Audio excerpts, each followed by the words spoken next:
Arizona's President Robbins speaks once again to CBS Sports, and Dennis Dodd will be going through that article. And we have an update this morning from the Arizona State Money Perch. I think they've changed their position. It's a subtle change, but I think it means a lot. Is the Arizona schools playing good cop, bad cop?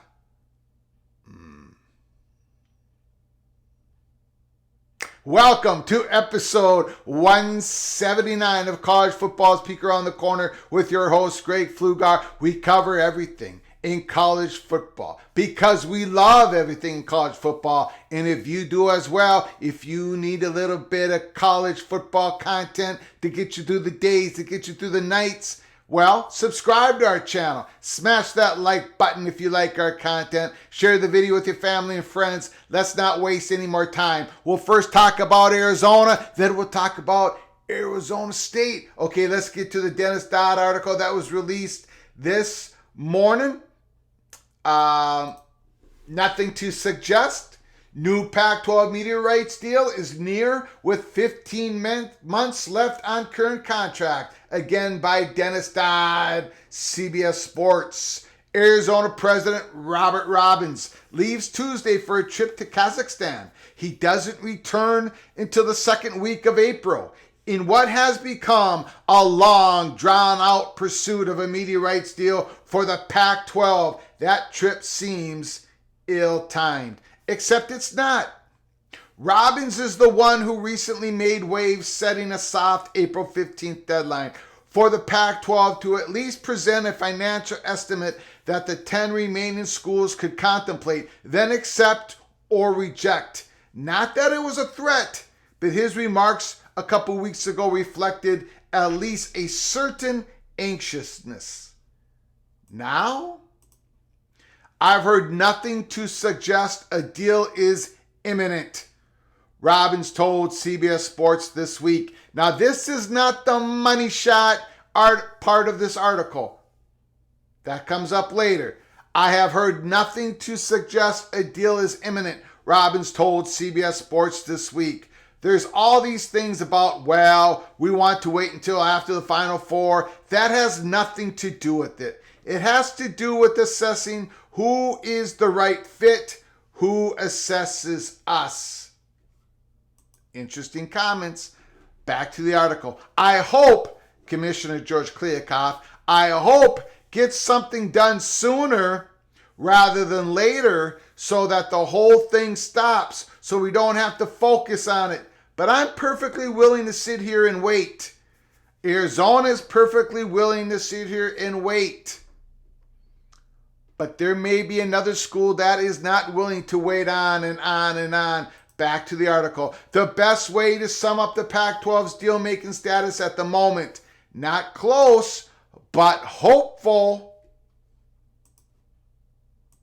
Lots of deadlines, soft or not, have come and gone. Last May, Kliavkoff said he hoped to piggyback the Big Ten media rights deal to increase his conference valuation. A few weeks later, USC and UCLA announced their intention to leave. Less than 2 months after their departure, the Big Ten signed a record TV rights deal, leaving the Pac-12's value gutted without its two Los Angeles flagships.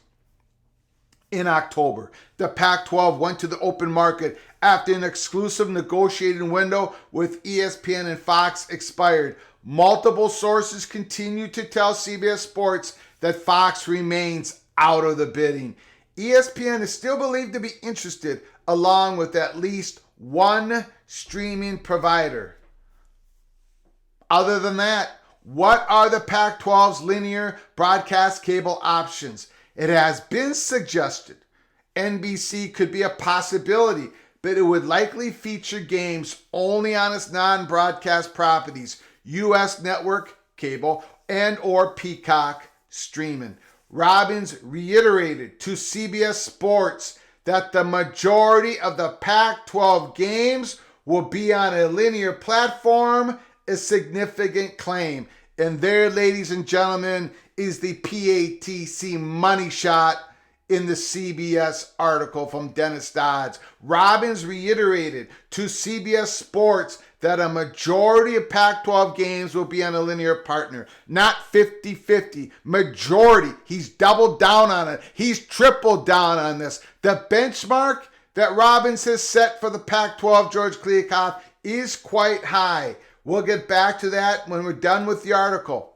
This whole streaming thing, that's overplayed, Robbins said. I think this deal is going to have a heavy traditional analog cable piece. I think there may be some streaming in it, but I don't think anybody wants to go to majority streaming. So what does that mean about Apple TV then? Well, we'll get back to that in the end of the article. At the Pac-12 championship game in December, Kliavkoff said there was no rush and negotiations will not be completed by January 1st. Since the calendar has turned to 2023, there has been a near constant word in the industry that a new deal was just 2 weeks away. We've all heard that over and over and over again, and none of it has been accurate. At Peek Around the Corner, we've been telling you for months that no deal has been placed in front of the Pac-12 presidents for this whole entire time. Back to the article. Yet the wait continues, and the Pac-12 CEOs will not meet again until mid-April. The Pac-12 is now within 15 months of its current deal expiring, July 1st, 2024. While that seems like a long way out, it is not. Futures are generally secured roughly 18 months out. The Big 12 jumped the line and signed a new deal with Fox and ESPN last fall, more than 2.5 years ahead of expiration. The SEC and the ESPN came together on a new 10-year deal beginning in 2024 that was announced in December of 2020. The Big Ten is a recent outlier and announced a record deal in August of 2022 that begins July 1st, 2023. The conference had to account for the addition of USC and UCLA at that point. I don't feel the angst of everyone else in the world. Maybe it's because I'm too dumb to realize, Robbins added. We've got a deal for another 15 months. We're the only ones out there. It's not like we're competing with anybody else. Well, that's incorrect because you've got NBA coming on and all these deals that need to be negotiated. Continue back to the article. Nobody out there is wanting to do a deal. We'll wait and see what happens. Nobody out there is wanting to do a deal. Nobody out there is wanting to do a deal. We'll wait and see what happens. Wow. Robbins also told CBS Sports he wasn't speaking out 2 weeks ago, suggesting Arizona had options if it wasn't satisfied with the Pac-12's new deal. In those remarks, Robbins said, the league was 95% united while simultaneously noting that Arizona had the ability to drive to Lubbock, where Big 12 team Texas Tech is located.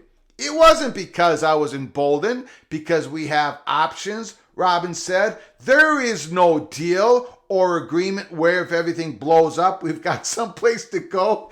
Of course, there's not a deal and an agreement. Of course, but you've been talking to the Big 12. So has other Pac-12 schools. All that is real. None of it's made up. No lies were told. There is no deal or no agreement. That's correct. If everything blows up, he puts it out there. If everything blows up, we've got someplace to go. Yes, you don't have any official deal or agreement right now, Robbins. Back to the article. Industry sources continue to back up what Robbins is indicating. The Pac-12 doesn't seem close to a deal. Potentially complicating matters less than 15 months out is expansion, which could delay the process further. Schools would have to extricate themselves from their previous leagues financially and perhaps legally. New schedules would have to be drawn up. It's not as simple as changing logos on the uniforms in fields. Athletic budgets are calculated years in advance, and right now the Pac-12 schools are stuck in neutral. We just plug in the numbers we have right now, Robbins said. There's more to the article. The Dennis Dodd article goes into what Nick Khan said yesterday in an interview with Andrew Machon and John Around. We covered that in an earlier episode of 178 earlier today here at Peek Around the Corner. Please catch that episode if you have not. We do a deep dive in what Nick Khan said in a Chalk Talk, PATC Chalk Talk. Now,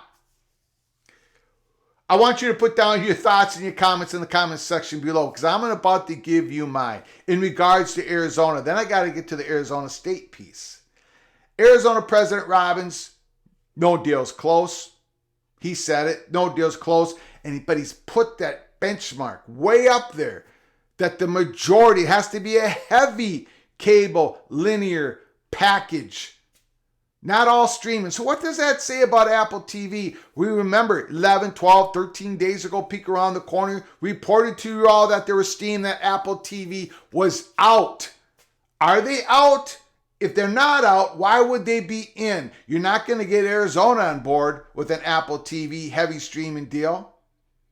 Very interesting what Robbins said. Double down, triple down on the statement that this isn't going to be a streaming deal. Not even close. Yeah, they're going to be some streaming components to it, but it's going to be heavily in the linear network part of the equation. That's the money shot, again, from Arizona President Robbins. Now for Arizona State, the money perch has spoken again. For those who don't know who he is, go back to January 31st live show at Peek Around the Corner. Go through the episodes. He's the guy who's been nailing the story from day one. I tell you, he just gave us some information this morning. Arizona State, as he has told us for all these weeks, all these months now, that Arizona State was not going to be the first to move, that they would follow Arizona. Yes, they're in lockstep, but Arizona would have to move first. That's not true anymore. According to Arizona State guy, the money perch, right now Arizona State has made a subtle change in their position.